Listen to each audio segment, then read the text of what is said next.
First, we disconnect the negative pole of the battery to check if there is an electrical leak to our car. So we unscrew the connector to the battery of negative pole.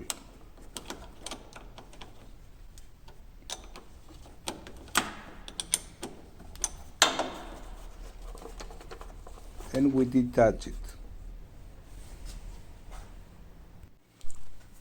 Then we need a multimeter. You see there are 3 positions for the leads. The black goes to COM.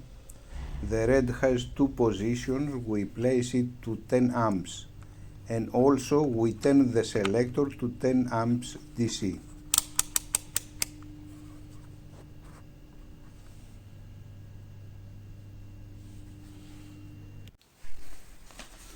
We touch with the red lead the connector wire to negative and the black lead to batteries negative.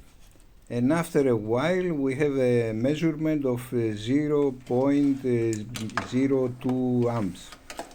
Now to be more accurate we change position to red lead to milliamps and also the selector goes to milliamps.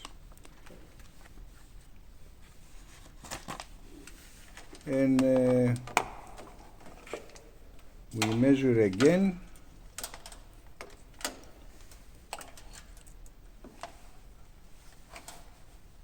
So we have 15.9 milliamps. That's normal because of the car systems and radio memory. I hope that was a good video for you. Thanks for watching.